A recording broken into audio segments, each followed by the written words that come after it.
Obbolees. Akkam. Akkam. Haa tokko si gaafadha. Iskiriptoo yookaan biirii kan jennu afaan Oromoodhaan maal jedhama?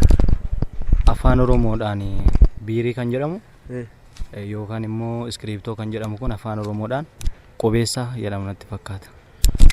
Qubeessaa. Qubeessaan irsaasiidha jechuudha. Astee yaalame.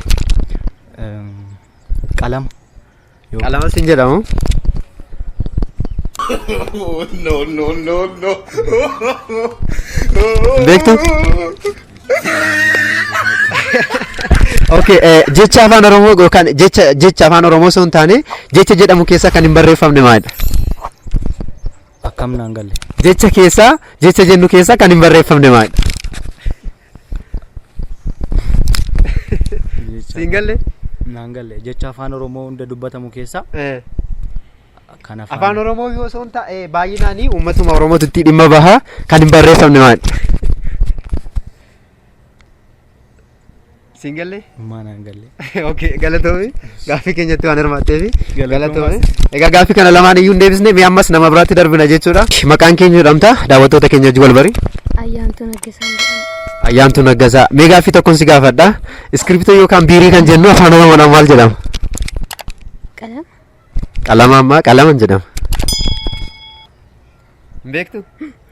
Itti yaadde badhaasa guddaa qabdi.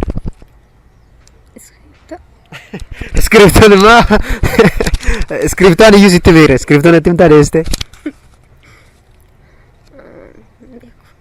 Eshi jecha yeroo baay'ee dhimma itti baanu keessaa kan hin barreeffamne maalidha? Maal jette? Isti sagalee. Okay. Waa harka rukutaa fi argatteetti jedhama. Tokkos hafeera jechuudha. Kun haga tokko hin barreeffama. Garuu kan hin barbaade hin deebisne wanti hafee jira jechuudha. Galatoom. Okay, ammallee gaaffii deebiin keenya akkuma itti fufee jira. Nu hordofaa isiniin jedha. Maqaan keenya jedhamta? Maqaan kiyya Qalbeessaa wajjin jedhama. Qalbeessaa gaaffii tokkoon si gaafadha. Iskiriptoo yoo biirii kan jennu afaan Oromoodhaan maal jedhama? Peennaa. Peennaan immoo peensil kan jedhu irraa dhufe. Hin beektu? Peennaadhuma nan beekan. Ati immoo peennaadhuma beekta maal laloluu kaatee maal hin aarte? Laakkii maal jechuudha. Kanuma beekta? Isuma nan beeka. Okay, haa ta'u isti jecha yeroo baay'ee itti fayyadamnu keessaa kan barreeffamuu hin dandeenye maalidha? Maan immoo hin barreeffama. Uufi paa fi achi itoo barreessine hin barreeffama. Tirshisa jechaadha. Tishiinis hin barreeffama. Tishiinis hin barreeffama. Istitti yaadda. Hin beektu? Tole galatoomi gaaffii keenyatti waan hirmaatteefi.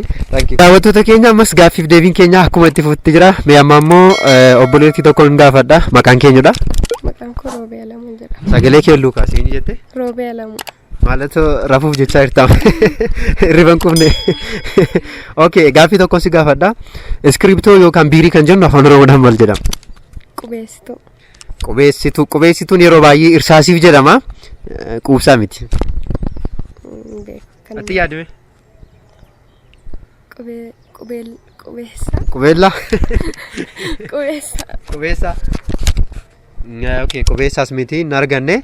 Haa ta'u jecha yeroo baay'ee itti fayyadamnu keessaa kan hin barreeffamne maalidha? Maan immoo hin barreeffama haga tokko. Garuu caalaatti kan yeroo baay'ee hin barreeffamne tokko jira. Tisiinis hin barreeffama. Gaafa jennu barreessa jechuudha. Tisiin immoo asirratti barreeffama iyyuu. Zaan jabaatee barreeffama iyyuu dhumarratti. Asti sagalee kolkaasiiti. Gaaffii keenya aga tokko deebisuutti dhiyaatanii jiru.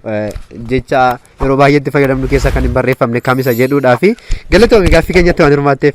Maqaan keenyudha? Maqaan koo Boonaa Guseen jedhama. Eshi Boonaa Gusee gaaffii tokko si gaafadha. Biirii yookaan iskiriptoon afaan Oromootiin maal jedha?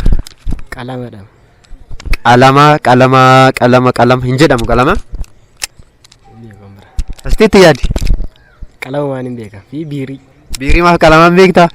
Okay, eshi haa ta'uuti kanan deebisne jecha yeroo baay'ee itti fayyadamnu keessaa kan hin barreeffamne kamidha? Kan hin barreeffamu. Naani aga tokko naanis hin barreeffamu jecha kan biraa yeroo baay'ee kan itti fayyadamnu jechi hin barreeffamne.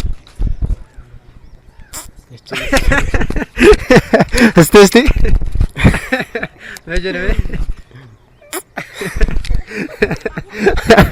argatee ture warra kaan irraa argatee ture xiqqoon alaa furdisuu barbaade jechi yeroo baay'ee dhimma itti baanu kan hin barreeffamne jecha jedhu jechuudha. Jecha jedhu caala jechi jedhu kuni yookaan yeroo baay'ee kan itti dhimma baamu kan hin barreeffamne jecha kana jechuudha. Waan nu dhaggeeffataniif yookaan waan nu daawwattaniif guddaa galatooma. Horaa bulaa deemanaa. Wisdom YouTube share like subscribe gochuudhaan nu cinaa dhaabbadhaa. Kana booddee qophiiwwan bashannansiisoo fi barsiisoo isinii qabannee dhufaa jirra jechuudha. Galatooma.